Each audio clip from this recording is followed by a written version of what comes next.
Suis-je la méchante de m'attendre à ce que mon mari fasse une exception pour moi alors que je n'ai pas fait d'exception pour lui? Mon mari pense que je suis hypocrite parce que je refuse de couper les ponts avec ma meilleure amie, qui a trompé son mari à plusieurs reprises. Nous sommes mariés depuis 10 ans, et la seule dispute sérieuse que nous ayons eue est celle que nous avons maintenant. Ma meilleure amie, Cindy, et son mari, Mike, traversent un divorce compliqué, et cela a créé une grande fracture entre mon mari et moi. Je n'ai pas réalisé la gravité de la situation jusqu'à ce matin, quand il m'a dit qu'il irait chez son frère pour le week-end. Pour donner un peu de contexte, il y a 4 ans, le meilleur ami de mon mari, Alan, a été surpris en train de tromper sa femme. J'étais amie avec la femme d'Alan, Carol. Nous n'étions pas très proches, mais nous nous retrouvions de temps en temps pour prendre un verre, parfois, nous sortions en double rendez-vous. Mon mari m'a dit qu'Alan était malheureux depuis un moment parce que Carol avait cessé d'être intime avec lui. Quand j'ai parlé avec Carol, elle ne l'a pas nié. Elle a dit qu'Alan avait pris du poids et qu'elle ne le trouvait plus attirant. Alan était chef et a commencé à sortir avec une collègue de travail de 5 ans, sa cadette. Il avait 35 ans, et elle en avait 30. La liaison a duré un certain temps jusqu'à ce qu'il soit découvert au travail. Tout est sorti au grand jour, il a été licencié et Carol l'a quitté. J'ai soutenu Carol et ses enfants tout au long de ce processus. Le divorce a été difficile et coûteux. Autant dire qu'il a fallu des années à Alan pour se remettre financièrement, car Carol l'a laissé sans rien. Pendant toute cette épreuve, mon mari continuait de parler à Alan et, de temps en temps, lui prêtait de l'argent. Le problème, c'est que je ne voulais pas que mon mari reste ami avec lui.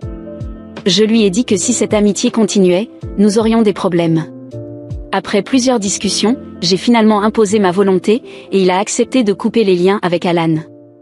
Nous n'avions pas besoin de mauvaises influences dans notre vie. Alan était extrêmement contrarié quand mon mari lui a dit qu'ils ne seraient plus amis. Ils avaient grandi ensemble, mais je ne voulais pas de personne comme lui dans notre vie. Peu après tout cela, nous réfléchissions à ce qui s'était passé, et mon mari a dit quelque chose que je n'ai jamais oublié: un jour, une de tes amies fera quelque chose dont elle se repentira et elle aura besoin de toi. J'espère que tu auras la même force pour couper les ponts avec elle, et je te le demande. Avançons jusqu'à aujourd'hui, et comme tu l'as deviné. Ma meilleure amie, Cindy, a trompé son mari, Mike.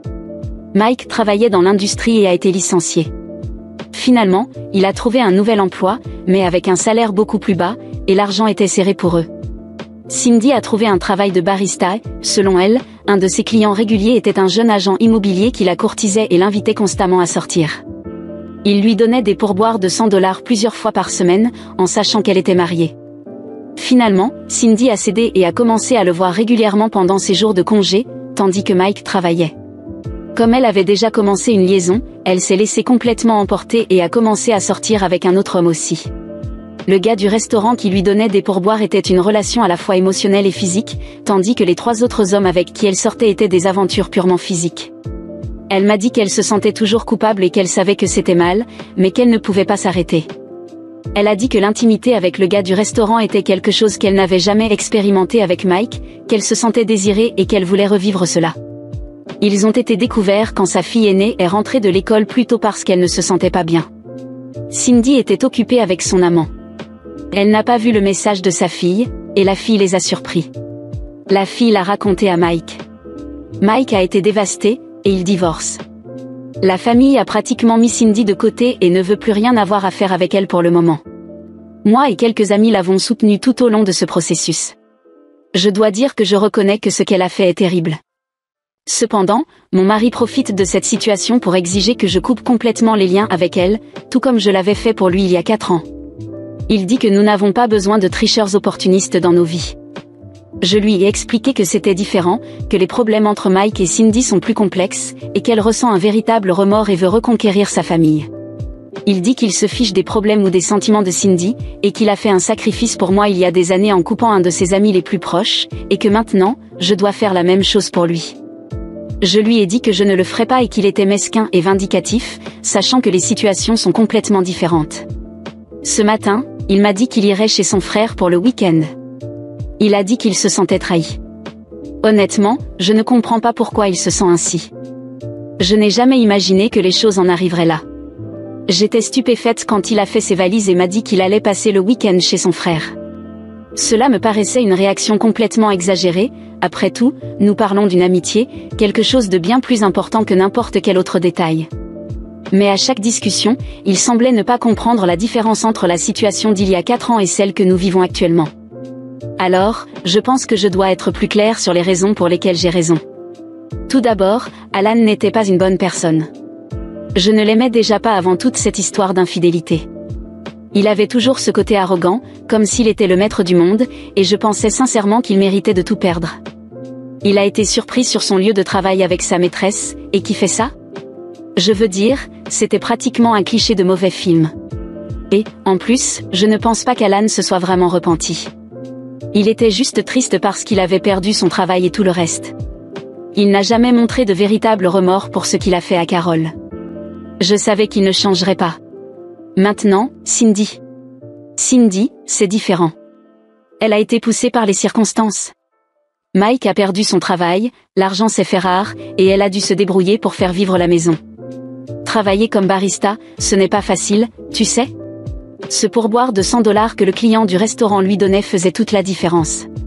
Et, bien sûr, elle a fini par céder. Qui ne serait pas tenté par quelqu'un qui la complimente sans cesse, qui la fait se sentir belle et désirée ?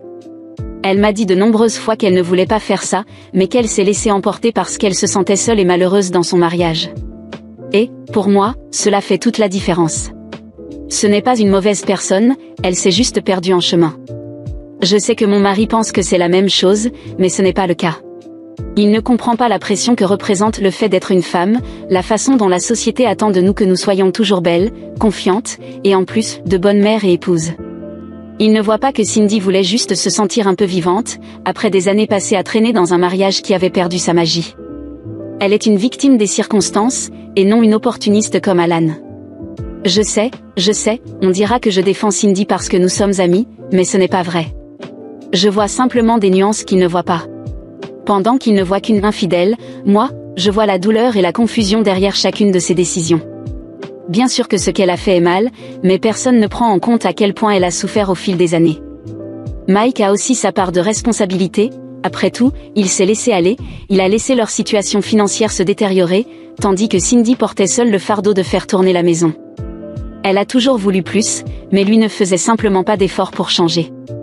Et je ne suis pas prête à perdre une amitié de plusieurs années juste parce que mon mari pense que tout est noir ou blanc. Je pense que, d'une certaine manière, il n'a jamais vraiment surmonté ce que nous avons fait avec Alan. J'ai l'impression qu'il veut me punir, mais il ne voit pas que c'est une épreuve pour notre relation. Parce que lorsqu'il a eu besoin de moi, j'étais là pour lui, même si je n'étais pas d'accord. J'ai fait le sacrifice de couper les ponts avec Alan parce que je pensais que c'était le mieux pour nous. Maintenant, il doit comprendre que moi aussi, j'essaie de faire ce qu'il y a de mieux, mais dans un contexte totalement différent.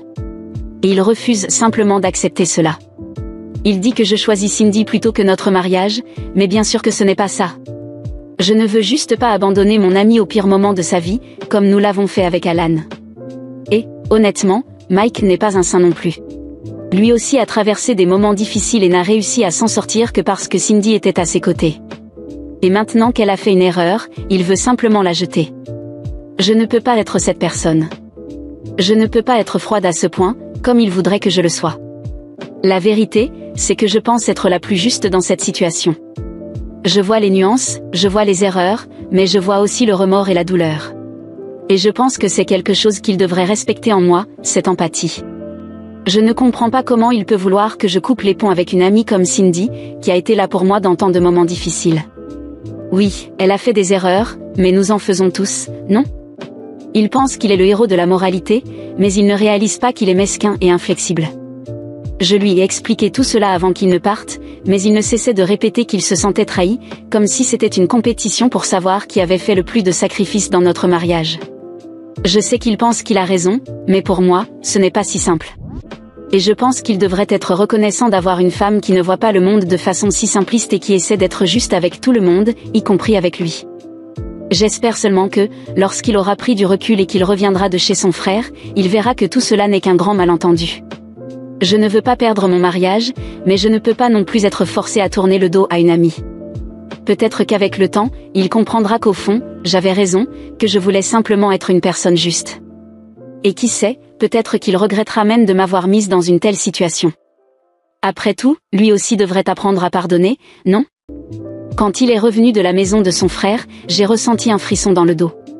Il était sérieux, les yeux fixés sur les miens comme s'il voulait creuser la vérité directement de mon visage. Je savais que ce moment définirait notre avenir. Il a pris une profonde inspiration avant de parler, comme s'il rassemblait des forces pour sa dernière tentative. « J'ai besoin de savoir, une bonne fois pour toutes, a-t-il dit, la voix ferme, presque impassible. Est-ce que tu vas rompre ton amitié avec Cindy ou pas? Parce que c'est elle ou moi. Il n'y a plus de demi-mesure. » Ces mots résonnaient dans la pièce. Mon cœur battait à toute vitesse, mais j'ai essayé de garder une expression calme. Au fond, je savais qu'il ne comprendrait pas ce que j'étais sur le point de dire. J'ai pris une grande inspiration, essayant de paraître rassurée, même si ma voix tremblait un peu. Je choisis Cindy. Les mots sont sortis plus durement que je ne le pensais, et j'ai vu son visage se crisper de surprise et de déception. Je suis désolée, mais je ne peux tout simplement pas l'abandonner en ce moment. C'est mon ami depuis de nombreuses années. Si tu ne peux pas accepter cela, alors il vaut peut-être mieux que nous nous séparions. Son expression a changé. Son visage, auparavant fermé, semblait maintenant brisé, comme si je venais de lui arracher une partie de lui-même. Pendant un instant, il est resté muet, me regardant simplement avec ses yeux qui autrefois débordaient d'amour, mais qui ne montraient maintenant qu'un abîme entre nous. « Alors, c'est ça ?» a-t-il murmuré, comme s'il essayait d'assimiler la réponse. Il a pris la valise qui était encore à côté de la porte, a ouvert la porte sans se retourner, et est parti, laissant derrière lui un silence lourd. La porte s'est refermée et le bruit a résonné dans la maison, semblant marquer une fin définitive, un chapitre clos de force.